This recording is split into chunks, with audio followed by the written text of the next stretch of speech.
Hello viewers, welcome to UVol, the channel for database and data professionals. This is my first video in the year 2025, so I wish you all a very happy new year.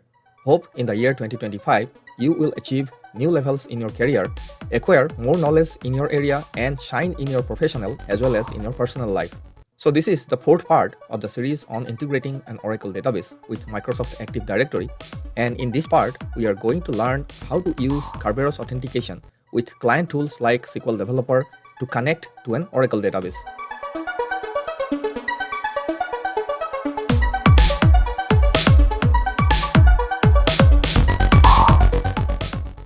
So in the first part, we created our free Microsoft Active Directory controller on an Windows Server 2019 virtual machine. Then in the part 2, we configured our Oracle database for authenticating database users using the Microsoft Active Directory. And in the third part, we implemented the Kerberos authentication for full centrally managed user or CMU feature in Oracle database. And actually in this fourth part, I was supposed to cover integrating other databases like MySQL, Microsoft SQL Server or Postgres, etc. with Active Directory. But due to very less user feedback, I am replacing that fourth topic with today's new topic on how to use Kerberos authentication with client tools like SQL Developer, SQL Plus or Toad, etc. to connect to an Oracle database. If you have not watched the previous parts in this series, I suggest you watch them first to get a better understanding on what we are going to cover in this part. Because a few steps like creating the Active Directory service account for Oracle database and Active Directory communication, creating the database wallet, the settings of database initialization parameters, etc. that we did in the last part are not going to be duplicated in this part. I am using virtual machines created using Oracle VirtualBox for this demo, and I also have a full series of tutorials on Oracle VirtualBox virtual machines, starting from how to install it, create and manage virtual machines, etc. Watch the full series and create your own virtual IT lab to learn database, Unix, Linux, networking, or any other area in the IT world where you want to be an expert. Now let's start with today's topic on using Kerberos authentication with an Oracle client software. So this is my VirtualBox virtual machine console, and I'm going to use 3 virtual machines for this demo. The first one, WinSVR1. Let's go to its interface. This is the Windows Server 19 64-bit, which is our domain controller or the Active Directory server. Then the second one, VM Linux 1. This is our database server with Oracle Linux 7.9 64-bit installed, and Oracle RDBMS software 19.3 is available here. And we have a database named ORCL1 in this server. So this is the database that I'm talking about, and we are going to use in this demo. Then the third one, Win10EE. This is our Windows 10 Enterprise Edition 64-bit desktop client computer. Let's bring up its interface. This computer is a member of our domain named manash.home that we configured before, and we will use this computer to log into our domain using an AD user named OraKRB and then connect to the Oracle database using Kerberos authentication and a client software. Please note that this OraKRB user is not present in the database. It is an AD user which is mapped to an AD group, but it is still able to log into the database. It is because there is a shared user in the database which is identified globally, and that shared user is also mapped to the same AD group that this OraKRB user is mapped to. And that's how Oracle authenticates this user with the help of AD and Kerberos. We have covered the creation of this OraKRB user in the previous part. You can use a Windows 11 computer also. Please note that in the part 1 of this series, we configured a Windows 11 virtual machine as a member of the domain, and there is a separate video on how to create a Windows 10 virtual machine. Link is given in the description, and the steps for adding a Windows 10 or 11 computer as a member of the domain are the same. Let me first show you a small configuration change that we have to make in our domain controller named WinServer1. So let's go to our domain controller. Let's bring up the server manager, then go to Tools, and under that we'll select Active Directory users and computers. Then under the domain tree branch, we will go to users, and there we'll select the username VM Linux 1. Remember, this is the service principal or the user account we created in the last part with the name of the database server named VM Linux 1. So we'll right click, go to properties, and then go to account, and under the account options we have to check these three options here. The first one, this account supports Kerberos AES 128-bit encryption, then similarly the 256-bit encryption also, and then do not require Kerberos pre-authentication, this option. So we check these three options here, then press the OK button. Remember, you have to enable those three options in each of the service principals against each of your database servers where you want to configure the Kerberos authentication with SQL client tools. Now let's go back to our client Windows 10 computer, and then we will log into our domain. So we are going to use this user called Oracle that we created in the previous part, and we are going to use the AD password to log into our domain. So using the domain password, I just logged in to the computer. Now from this client computer to connect to the Oracle database using Kerberos, we need two things. First, a SQL client software like Toad, SQL Plus, or SQL Developer, etc. As Toad is not free, and also SQL Plus and Toad both need an Oracle RDBMS client software to be installed in the computer. So I am going to use SQL Developer instead. Also, Toad and SQL Plus need a little different configuration approach that I am definitely going to cover in a separate video in the future. Because SQL Developer is an excellent free software and it's very useful for DBAs, developers, or any other Oracle database professionals, I am going to use it for this demo. I have a separate video on how to download and install SQL Developer for Windows, Linux, or Mac, etc. Link is given in the description for you to watch if you want. Now I already have SQL Developer installed in this computer along with a shortcut created on the desktop. The second thing we need is Java, because SQL Developer uses JDBC or Java Database Connectivity drivers, and Java Standard Edition 6 minimum should be present in the client computer. If you already have licensed version of Java installed in your computer, then all you need to do is to check the version, which should be Standard Edition 6 or higher. Now let's check the Java version in this computer if there is any installed. First, let's bring a command window to check if Java is installed.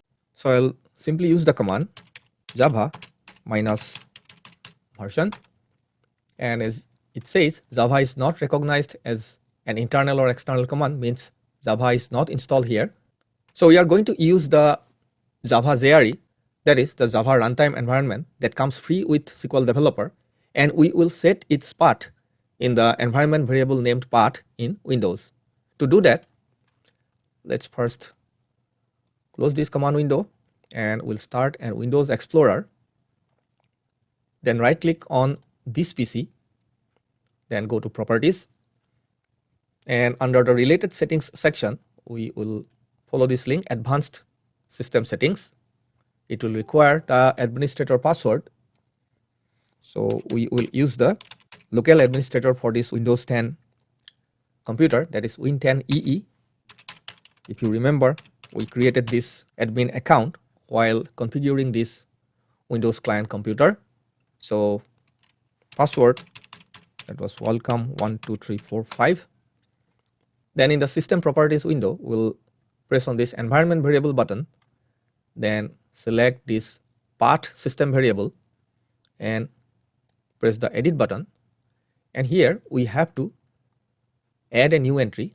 So press the new button there, and we'll browse to the location where the Java JRE is present under the SQL Developer installation. So expand this SQL Developer. I'll just browse to the JDK directory, under that JRE, and I'll select the bin directory that has all the executables for Java, and press OK. And we need to bring it to the top. So move up, up, up, and it is in the topmost. Now press OK, then OK again to close this window, and the system properties also we need to close.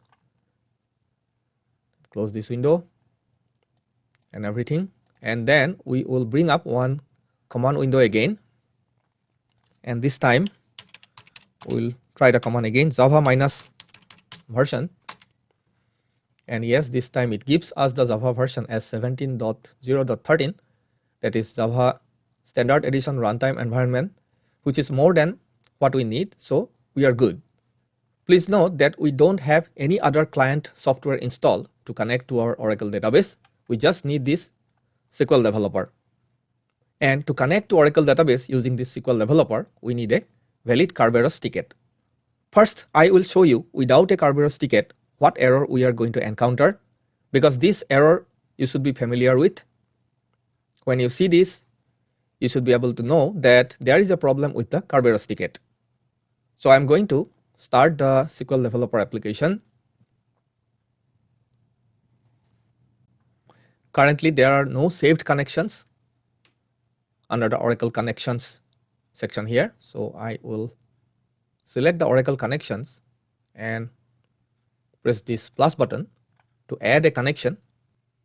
Let's give a name to this connection as name of the database, that is ORCL1 KRB, because we are going to use Kerberos. Then under database type, it will be Oracle always, as long as you are trying to connect to an Oracle database. Then all other things we are going to set under this user info section. We don't need this proxy user section, so I'm not going to go there. So select authentication type as Kerberos, and here in the username and password, you don't have to select anything actually. Then the role will be default, because we are not using any sysdba connection here. Then connection type will be basic, which is going to use the easy connect convention here. Then the host name, so we are going to specify the host name here that belongs to our database server, that is VM linux1.oraexpert.org. Make sure that your client computer or this Windows computer from where you are trying to connect to the database is able to reach out to this database host using its fully qualified domain name. Then the port is 1521, and we are going to use the service name, which is orcl1.oraexpert.org, which is the service name of the database.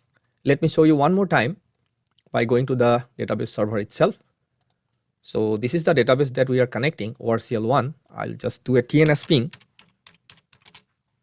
to ORCL1, where we can see all the details. The host vmlinux1.oraexpert.org, port 1521, and the service name, which is orcl1.oraexpert.org.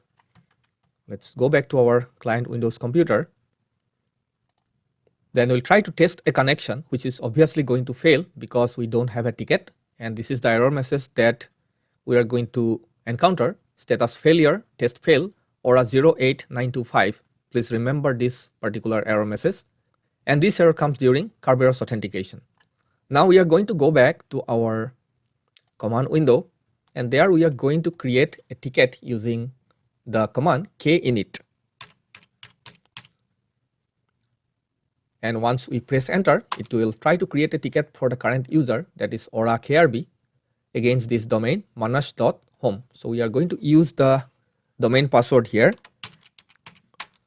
Once I provide the correct domain password, it's going to create a ticket. It's asked for permission because there is a Windows Defender firewall enabled, so we have to disable it. So for now, I'm just allowing the domain network such as workplace network or private network such as my home or work network permitted in this communication. So I'll press allow access, and it will ask for the administrator password. So I'll use again win10ee, the local administrator account, win10 admin, then the password welcome 12345, and this should go away momentarily. You can permanently disable Windows Defender Firewall for local and domain network in the security settings of the computer to avoid this permission message in the future before you even attempt to connect. Now our Kerberos ticket is created, and to list out all the tickets here, we can use the command called klist. And we see this ticket is currently created for the Oracle KRB user, and its validity is for 8 hours. You can see this is from 15 hours 55 minutes to 1 AM 55 minutes in the midnight. So it's around 8 hours. These settings can be changed if you want to extend the Kerberos ticket life to beyond 8 hours or 9 hours, but I'm not covering that here. Also, along with the first ticket created for the user, there is a ticket catch file created in the default location with the name krb5cc underscore current username, which you can see above. If you delete this file, you have to create the Kerberos ticket again. Now we'll go back to our SQL Developer connection window, and we will do the test again. And the Windows Defender Firewall prompt has come again. So here also I will allow the private network here, allow access. And if you see behind the scene, there is a success here. Now for making this change permanently, I'll press this allow access button, and then I will supply the administrator password to make the changes. That is win10ee, the local administrator, win10 admin, welcome 1 2 3 4 5,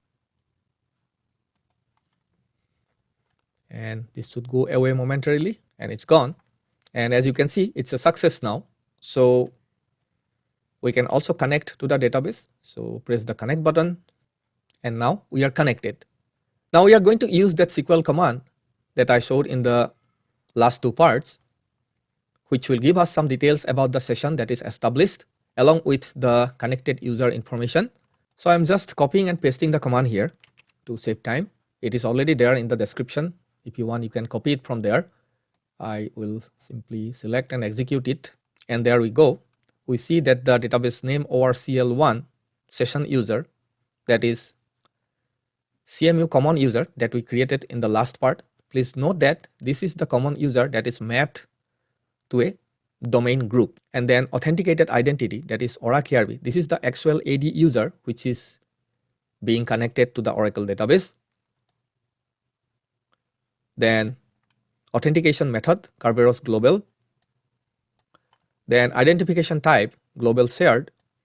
And enterprise identity, that is the distinguished name of the Oracle KRB user, that is CN Oracle KRB, CN users, DC Manash, DC Home. These two parts at the end constitute the domain name.